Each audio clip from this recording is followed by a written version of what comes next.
누가복음 21장 5절에서 11절까지 말씀입니다. 어떤 사람들이 성전을 가리켜 그 미석과 헌물로 꾸민 것을 말하며 예수께서 가라사대 너희 보는 이것들이 날이 이르면 돌 하나도 돌 위에 남지 않고 다 무너뜨리우리라. 저희가 물어가로되 선생님이여 그러면 어느 때에 이런 일이 있겠사오며 이런 일이 이루려 할 때에 무슨 징조가 있사오리이까. 가라사대 미혹을 받지 않도록 주의하라. 많은 사람이 내 이름으로 와서 이르되 내가 그러라 하며 때가 가까웠다 하겠으나 저희를 좇지 말라. 난리와 소란의 소문을 들을 때에 두려워 말라. 이 일이 먼저 있어야 하되 끝은 곧 되지 아니하니라. 또 이르시되 민족이 민족을 나라가 나라를 대적하여 일어나겠고 처처에 큰 지진과 기근과 온역이 있겠고 또 무서운 일과 하늘로서 큰 징조들이 있으리라. 아멘. 기도하겠습니다. 살아계신 하나님 아버지, 오늘도 하나님의 말씀을 듣기를 원합니다. 하나님께서 이 시간 말씀하여 주시옵소서. 하나님의 말씀이 증거될 때에 이 말씀이 우리 모든 성도들의 마음에 깊이 새겨지게 하시고 하나님의 진리의 말씀이 그 풍성한 의미가 깨달아지게 하여 주시옵소서. 우리의 영적인 눈과 귀가 열리게 하여 주시고 아버지 하나님, 이 시간 성령께서 우리의 영혼을 깨우사 이 말씀을 듣고 하나님의 뜻을 온전히 깨닫게 하여 주시옵소서. 이 말씀을 지켜 순종하는 결단을 하여 우리 삶이 귀한 열매가 풍성하게 맺히게 하여 주시옵소서. 온전히 하나님께 의지하옵고 예수 그리스도 이름으로 기도하옵나이다. 아멘. 우리가 이 시간 읽은 본문 앞에 본문에서는 과부의 헌금에 대한 우리 주님의 말씀이 있었습니다. 우리 주님의 말씀은 우리의 신앙이 어떤 신앙이 되어야 하는가 하는 것을 돌아보게 만들었습니다. 과부의 헌금은 액수보다 그 헌금을 드리는 정성이 중요하다는 것을 넘어서서 자신의 전부를 드리는 신앙을 의미한다고 했습니다. 하나님께 드리는 것이 단지 그 드리는 예물, 헌금만 되어서는 안 된다는 것입니다. 우리의 삶을 전체를 드리는 우리의 거룩한 산 제사가 날마다 드려져야 하는 것입니다. 그럴 때 우리가 드리는 헌금과 예물이 의미가 있는 것입니다. 하나님을 섬기는 것은 우리의 온 마음과 온 정성과 뜻을 다해서 섬기고 드리는 것이 되어야 할 것입니다. 그런데 이 과부의 헌금에 대한 예수님의 말씀이 듣는 사람들을 자극을 한 것 같습니다. 과부가 부자들을 포함한 모든 사람보다 가장 많이 넣었다, 이렇게 말씀하신 예수님 말씀에 어떤 사람들의 마음에 좀 억울함 또는 반발심이 있었는지 모르겠습니다. 오늘 본문 5절에 보면 어떤 사람들이 성전을 가리켜 그 미석과 헌물로 꾸민 것을 말하매 라고 합니다. 성전은 유대인들에게 있어서 신앙의 중심입니다. 하나님이 임재하시는 곳이라는 의미입니다. 솔로몬에 의해서 세워진 성전이 바벨론에 의해서 유다가 멸망하면서 철저하게 파괴가 되었습니다. 그 영광스러운 성전이 다 파괴가 되었습니다. 그러다가 하나님의 은혜로 바사, 곧 이 페르시아의 고레스 왕에 의해서 성전 재건이 시작되었다가 여러 우여곡절 끝에 다리오 왕에 의해서 BC 516년에 제2의 성전이 완공이 됩니다. 그런데 그 이후에 분열된 이 알렉산드로 제국 시대에 성전에 이방 신상을 세우는 등 이 성전을 모욕하는, 회방하는 그런 일들이 이루어졌습니다. 그래서 유대의 마카비 혁명 때 이 제2성전이 복구가 됩니다. 근데 오늘 본문에 언급된 이 성전은 헤롯 대왕에 의해서 증축된 그러한 성전으로서 BC 19년에 짓기 시작을 했습니다.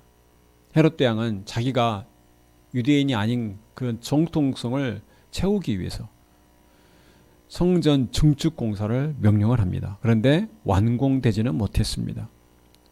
이 증축하는 동안에 오늘 본문에 있다시피 미석, 아름다운 돌과 보석으로 그 드려지는 모든 것으로 다 꾸며지고 있는 상태에 있는 것입니다. 그 성전의 장식을 보는 사람들은 그것을 보면서 참 놀라며 감탄을 합니다. 그것이 마치 하나님을 위한 헌신을 증명하는 것처럼 보이기도 했습니다. 그런 의미에서 5절에 성전을 가리켜서 미석과 헌물로 꾸민 것을 예수님께 말을 한 것입니다. 그런데 예수님께서 이 성전을 장식하는 여러 가지 아름다운 돌과 헌물들, 그러한 정성과 헌신을 알아주지는 않고 과부의 두 렙돈을 가장 높이고 칭찬하다는 것은 부당하다, 이런 생각에서 이런 말들을 예수님께 한 것일 것입니다. 성전을 그처럼 장식하는 것, 아름답게 장식하는 것은 사람들의 정성과 열심을 나타낼 수 있습니다. 만약에 오늘날 현대 교회들이 너도나도 크고 화려한 그런 건물을 짓는 것이 신앙의 정성과 열심을 상징하는 것으로 여겨졌다면 예수님의 오늘 경고의 말씀을 들어야 할 것입니다. 6절 말씀에 예수님께서 너희 보는 이것들이 날이 이르면 돌 하나도 돌 위에 남지 않고 다 무너뜨리우리라고 했습니다. 예루살렘 성전이 철저하게 파괴될 것을 예고하신 것입니다. 이 예수님의 말씀은 충격적이었습니다. 지금 그들 앞에 견고하고 아름다운 장식으로 서 있는 이 성전이 다시 무너진다는 말씀이기 때문에 그렇습니다. 이 예수님의 말씀은 역사적으로 그대로 이루어진 것을 우리가 확인할 수 있습니다. 서기 70년경에 유대 로마 전쟁에서 로마에 의해서 성전이 다시 한번 철저하게 파괴가 됩니다. 그런데 이 예수님의 말씀은 단지 성전이 무너지는 것만 의미한 것은 아닙니다. 예수님의 말씀은 오늘 읽은 본문 11절까지의 내용과도 관련이 있는 것입니다. 예수님의 이 충격적인 말씀에 성전의 돌이 하나도 남지 않고 다 무너지는 일에 대해서 사람들이 질문을 합니다. 7절에 저희가 물어가로되 선생님이여 그러면 어느 때에 이런 일이 있겠사오며 이런 일이 이루어려 할 때에 무슨 징조가 있사오리까? 예수님의 말씀은 헌금, 신앙적 열심과 정성에 대한 논쟁을 완전하게 다른 국면으로 바꾸었습니다. 이제 성전을 장식하고 정성을 들이는 예물이 중요한 것이 아니라 성전 자체가 무너지는 엄청난 일에 대해 관심이 집중된 것입니다. 그 같은 일이 언제 있겠습니까? 우리는 흔히 신앙생활에 대해서 열심과 정성을 들이는 일에 대해서 관심이 많습니다. 우리 세상에서는 무슨 일을 해도 열심히 성실하게 하는 사람이 인정을 받습니다. 수고와 노력을 해서 보상을 받는 것을 당연하게 여깁니다. 신앙생활도 마찬가지라고 생각을 합니다. 누가 더 열심히 하는가, 정성을 많이 쏟는가에 관심을 많이 가집니다. 열심히 신앙생활하고 헌금도 열심히 하고 그래서 직분도 받고 교회에서 인정받는 것에 대해서 관심이 많습니다. 교회 10년, 20년, 30년 다니면 교회에서 집사, 장로, 권사 이런 직분을 받아야 된다고 생각을 합니다. 섬기는 직분이 아니고 보상으로 주어지는 직분으로 이해를 합니다. 그래서 그것이 주어지지 않으면 마음에 섭섭한 마음이 들고 또 한편에 원망이 쌓이는 것입니다. 그런데 신앙생활은 그러한 보상을 얻기 위한 것이 아닙니다. 하나님께서 이미 예수 그리스도를 우리를 위해서 내어주셨습니다. 하나님의 자녀가 되게 하신 것이 하나님이 우리에게 주신 가장 큰 보상이 아니고 은혜인 것입니다. 우리가 무엇을 잘했다고 하나님께 그러한 귀한 것들을 보상으로 받겠습니까? 우리는 아무 공로나 자격이 없기 때문에 어떤 보상으로 우리가 구원받고 하나님 나라의 백성이 된 것이 아닙니다.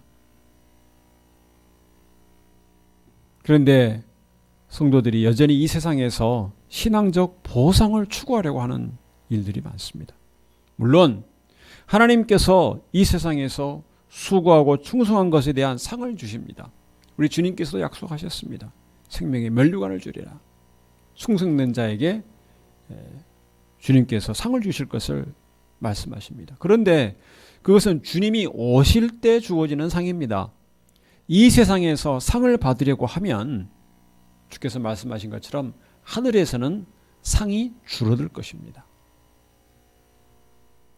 이 세상에서 하나님 나라를 위한 사명을 감당하는 것이 하나님께서 우리에게 생명을 주신 그 목적이고 이유가 되는 것입니다.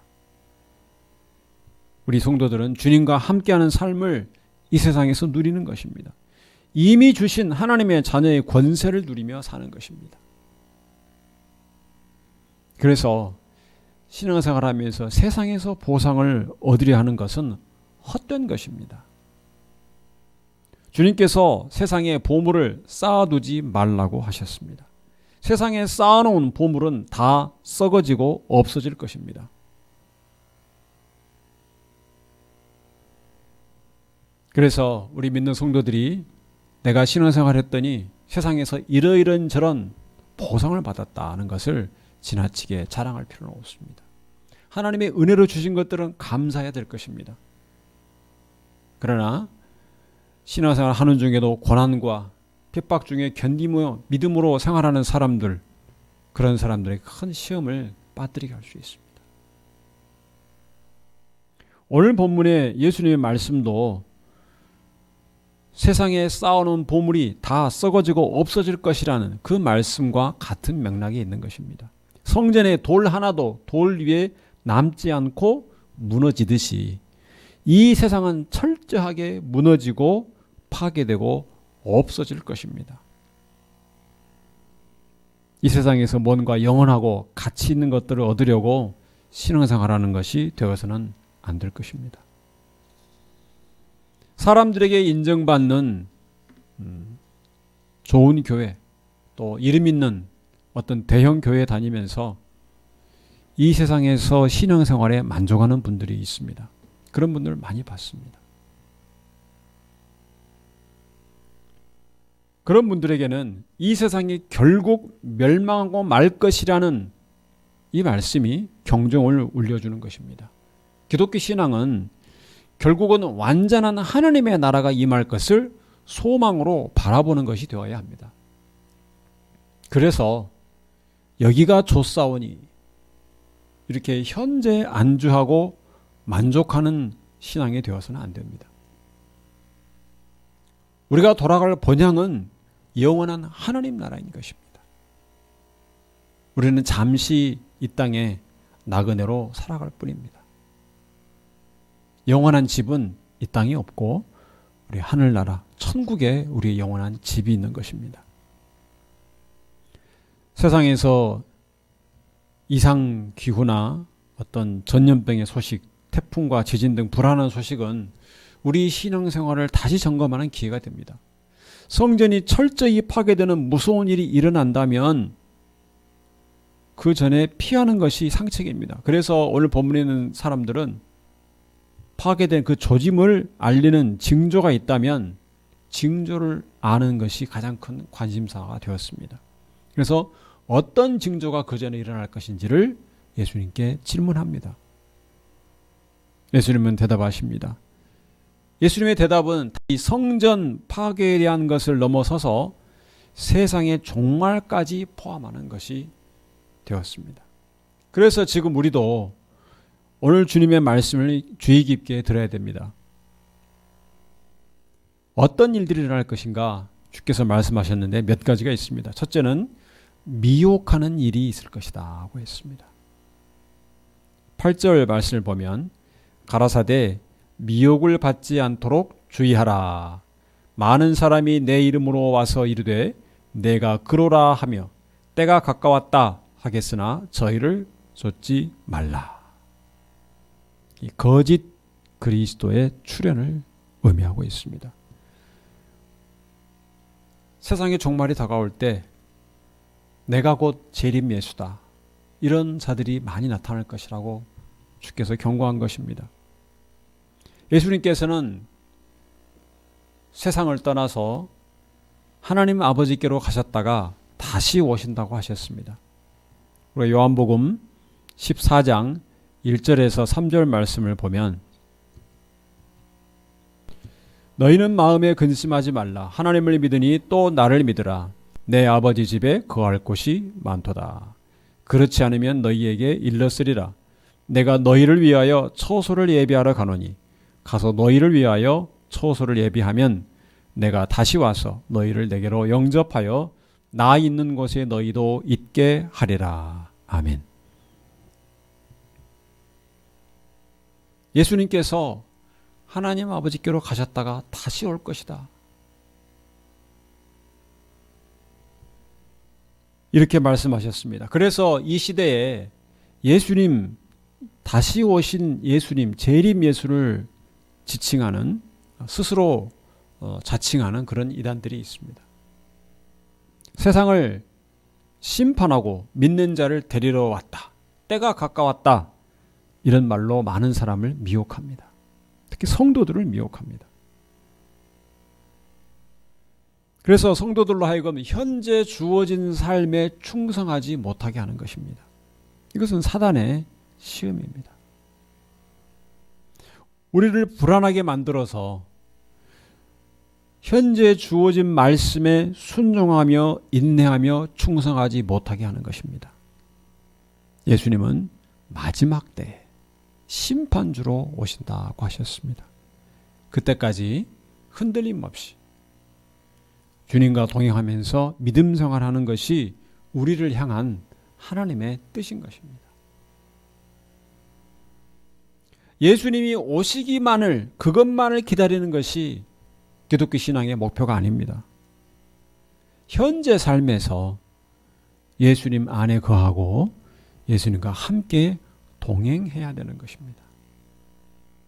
주님을 따르는 삶을 살면서 주님을 닮아가야 됩니다.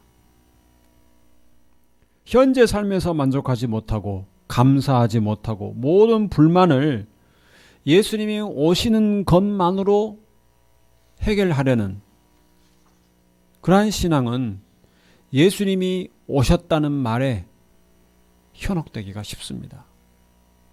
그것만을 바라고 있기 때문에 어딘가에서 예수님이 오신다는 그 말을 듣기만을 소원하는 그들에게 재림 예수라는 이 말이 미혹되기 쉬운 것입니다. 우리 성도가 하나님 나라를 소망으로 삼고 살아가지만 현재의 삶에서 예수님 안에서 항상 기뻐하고 쉬지 말고 기도하고 범사에 감사하는 삶을 살아가는 것이 하나님의 뜻이라고 했습니다. 예수님과 현재의 삶에서 함께하는 삶을 살지 못하는 사람이 주님께서 다시 오실 때 예수님의 인정을 받겠습니까? 예수님은 그를 모른다고 할 것입니다. 현재 삶에서 예수님과 동행하지 않는 사람을 예수님께서는 나는 모른다, 너는 나를 떠나가라 할 것입니다. 우리는 현재의 삶에서 예수님과 함께하면서 열매 맺는 삶을 살아야 됩니다. 그렇게 할 때 우리를 불안하게 하는,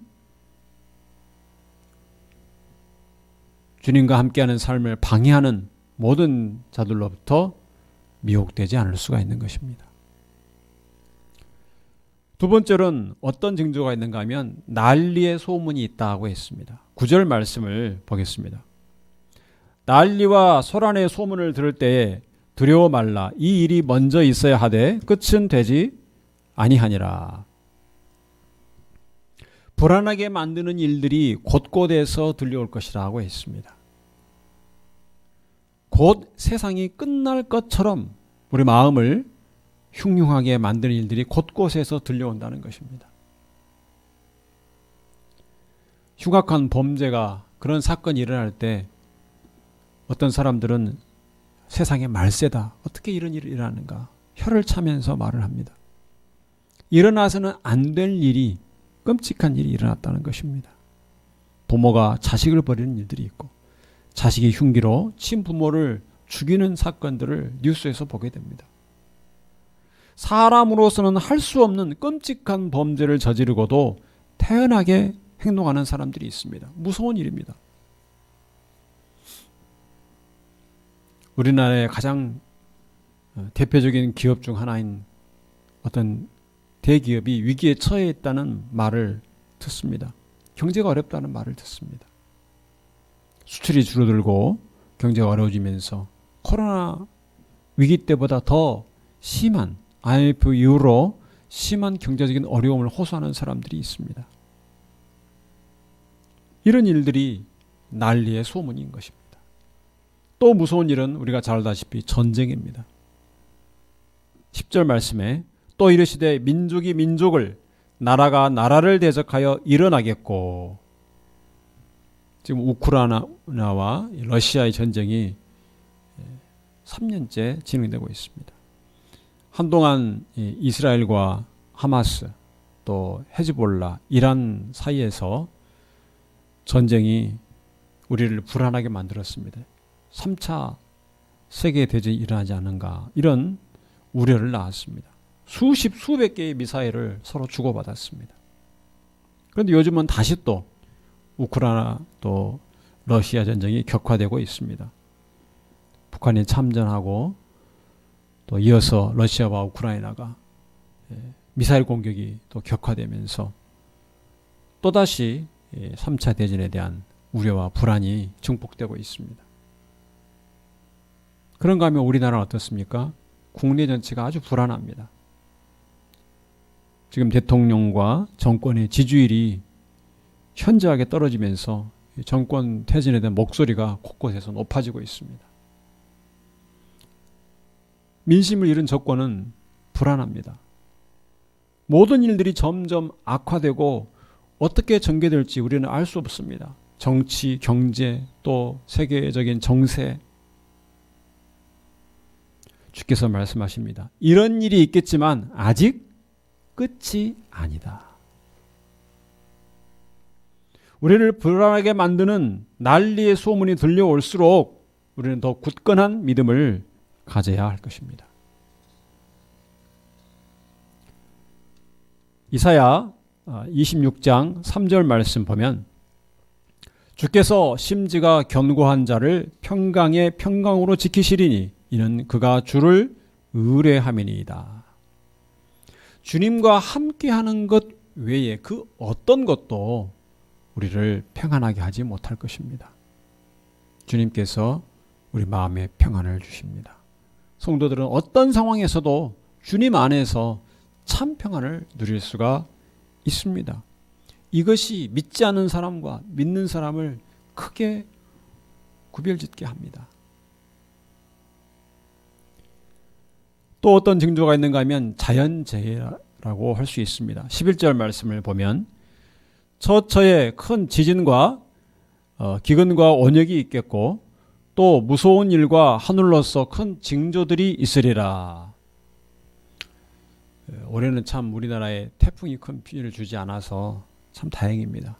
그런데 다른 나라를 좀 돌아보면 지난달만 해도 미국의 큰 강력 허리케인 때문에 수많은 인명과 재산 피해가 일어났습니다. 또 우리도 최근을 몇 년 사이를 돌아보면 홍수로 많은 사람이 죽기도 하고 산불이 크게 나서 우리를 불안하게 만든 일들이 있습니다. 아주 추운 겨울, 또 너무 긴 여름, 지구 전체가 몸살을 앓는 일들이 있습니다. 종종 지진과 태풍과 해일의 소식도 있습니다. 지금도 많은 사람들, 가난한 나라에서는 사람들이 기아에 허덕입니다. 과거에 또 우리 코로나 바이러스로 전염병으로 불과 몇 년 전만 해도 우리가 큰 어려움들을 겪었습니다. 주님께서는 앞으로 더 무서운 일과 하늘에서 큰 징조, 즉 해와 달과 별들의 징조와 사건들이 있을 것을 말씀하고 있습니다. 한마디로 그냥 이것은 일상적인 자연 현상이 아니고 자연 질서가 흔들린다는 것입니다. 그것이 무너진다는 것입니다. 자연, 이 우주 만물은 현재 우리가 보고 있는 우주 만물은 영원한 것이 아니다. 주께서 말씀하고 있는 것입니다. 성도의 믿음은 오히려 이런 기상격변과 전쟁, 난리의 소문 속에서 더 빛나게 될 것입니다. 이미 하늘나라의 시민권을 가진 성도는 하나님이 주신 모든 상황 속에서 말씀에 순종하고 충성하는 삶을 살아야 할 것입니다. 어떤 들려오는 말에도 미혹되지 말고 오직 주님과 동행하는 삶을 살아야 할 것입니다. 예수님께서 오늘 주신 말씀에서 우리는 분명하게 알아야 됩니다. 결국 예수님만이 소망임을 우리는 알아야 되는 것입니다. 성도는 세상에서 어떻게 살아야 되는가? 세상에 무엇을 기대해야 되는가? 이 세상에서 현재의 세상은 결국 없어지고 파괴될 것을 우리는 잊지 말아야 됩니다. 말씀을 통해서 세상이 어떻게 될 것인가를 미리 알고 있어야 되는 것입니다. 세상의 결말을 알고 사는 것과 모르고 사는 것은 큰 차이가 있습니다. 성도들은 세상의 결말을 알고 살아갑니다. 어떤 사람들은 많은 재난 속에서도 희망을 품어야 된다고 말합니다. 극심한 고통과 괴로운 일들을 겪더라도 그 속에서 여전히 희망의 그 씨앗을 품고 살아가야 한다고 합니다. 그래서 인간이 위대하다고 말합니다. 또 어떤 사람들은 비관적인 생각으로 과학기술과 문명이 장밋빛 비례를 가져다 줄 것처럼 말하는 것은 헛된 희망을 품게 하는 것이다. 소위 이 희망 고문이다. 이렇게 말하는 분도 있습니다. 성도가 믿음으로 살아가는 것은 희망 고문이 아니고 확실한 보증 수표를 가지고 있는 것입니다. 하나님께서 예수 안에 있는 성도들에게 이미 하나님 나라의 백성으로 성령의 인을 치셨다고 했습니다. 우리 믿는 성도들은 성령으로 거듭나서 성령의 인을 침을 받은 자들입니다. 성도 안에 예수 그리스도의 부활 생명이 있습니다. 그래서 어떤 난리의 소문과 자연 재난의 소식 속에서도 평안을 누릴 수가 있는 것입니다. 영원한 하늘나라의 백성이기 때문에. 우리나라가 요즘에 K로 시작되는 여러 분야에서 세계적으로 인기를 얻고 있다. 그런 뉴스를 자주 듣습니다. 우리나라는 가난과 민주주의를 동시에 극복한 모범적인 사례로 인정을 받습니다. 자부심이 높아지고 있습니다. 그러나 우리가 분명하게 알 것은 우리나라를 포함해서 온 세상이 망하게 될 것이라는 사실입니다. 이건 분명하게 알고 있어야 됩니다. 물론 우리 성도들은 세상에서 하나님 말씀에 순종해서 하나님의 공의를 드러내고 거룩함과 사랑을 드러내는 삶을 살아야 됩니다. 하나님 자녀답게 살아야 됩니다. 사회 문화 곳곳에서 빛을 발하고 또 소금처럼 부패를 방지하는 역할을 해야 됩니다. 죄를 미워하고 의롭게 자비와 긍휼과 사랑을 펼쳐 보이면서 살아야 됩니다. 하나님 백성답게. 하나님 나라의 백성이 믿지 않는 사람들과 다르다는 것을 보여내며 증거하며 살아야 됩니다. 그것이 우리의 사명입니다. 그러나 성도가 세상을 변화시켜서 아름답고 공의와 평화가 가득한 세상을 만드는 것이 아닙니다. 그것도 우리가 이 세상에서 만들어낼 수 있는 것이 아닙니다. 이 세상의 낙원, 어떤 유토피아를 건설하는 것이 기독교의 목표가 아닙니다. 성도들의 그것이 사명이 아닙니다. 이 세상은 망할 것입니다. 그리고 하나님 나라가 임할 것입니다. 세상은 멸망하겠지만 성도는 이 세상에서 하나님의 뜻을 이루어내는 것이 목적인 것입니다. 삶의 목적입니다. 우리를 통해서 하나님의 뜻을 이루도록 하시는 것입니다. 아직 믿지 않는 택한 백성들에게는 성도들이 믿음의 삶을 살아가는 것이 도전이 되고 구원받을 길을 보여주는 것이 됩니다. 그리고 믿지 않는 불신자들에게 그들이 심판받아 마땅한 분명한 증거가 되는 것입니다. 이 세상은 마치 침몰하는 배와 같습니다. 침몰하는 것이 정해져 있습니다. 돌 하나도 돌 위에 남지 않고 전쟁이 일어나고 기근과 전염병과 자연재해가 일어날 것이라는 예수님의 말씀은 비관적으로 보일 수 있습니다. 그러나 이미 구원받은 백성에게는, 하나님 백성에게는 그렇지 않습니다. 주님이 다시 오실 것이기 때문입니다. 주님이 다시 오시기 전에 일어나는 일들일 뿐입니다.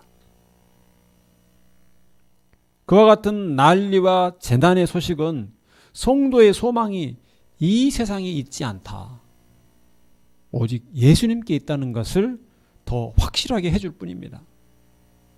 그러니 우리가 예수님께 소망을 둬야 된다, 이것을 더 분명하게 확인하는 길인 것입니다. 성도 여러분, 여러분은 세상에서 하나님의 자녀로 살아가야 됩니다.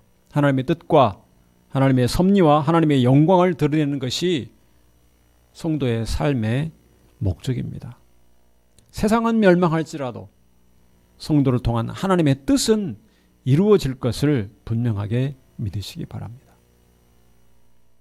온 마음을 다해서, 뜻을 다해서 하나님을 사랑하고 하나님 말씀을 순종해야 할 것입니다. 예수님 안에 거하면서 평안을 누리면서 하나님의 뜻을 이루는 일을 가장 우선적으로 삼는 성도들이 되시기를 주님의 이름으로 축원합니다. 기도하겠습니다. 살아계신 하나님, 온 우주 만물을 주장하시며 역사를 주관하시고 이끌어 가시는 하나님 아버지, 오늘도 귀한 말씀을 들려주셔서 감사합니다. 세상은 점점 난리의 소문이 많아져 갑니다. 전쟁과 기근과 자연 재해들이 늘어가는 소식을 듣고 있습니다. 여기저기서 내가 예수, 재림 예수라는 그러한 이단들이 퍼져가고 있습니다. 우리를 미혹하고 우리를 불안하게 만드는 일들이 많아지고 있습니다. 그러나 이럴 때일수록 예수님과 동행하며 예수님 안에서 평안을 누리게 하여 주시옵소서. 이런 재난의 소식들은 주님이 오실 것을 알려주는 징조에 불과합니다. 우리가 더욱더 주님 안에서 주신 사명에 충성하며 주님과 동행하는 삶을 살게 하여 주옵소서. 무너져가고 망하는 세상에 소망을 두지 않고 예수님께만 소망을 두는 삶을 살게 하여 주시옵소서. 이 땅에서 우리 믿는 성도의 삶을 통해서 믿지 않는 자들에게 증거가 되게 하여 주옵소서. 택한 백성들에게는 구원의 길을 증거하는 예수 그리스도의 증인으로 본이 되게 하여 주시고, 믿지 않는 자들, 불신자들에게는 그들이 심판받아 마땅한 분명한 증거가 되게 하여 주옵소서. 우리 하나님께서 성도들의 삶을 주관하시고 우리에게 생명을 주신 이유를 분명하게 깨달아서 주님 안에서 평안을 누리며 주신 사명에 충성하고 열매 맺기를 결단하고 소망하는 성도들이 되게 하여 주시옵소서. 예수 그리스도 이름으로 기도하옵나이다. 아멘.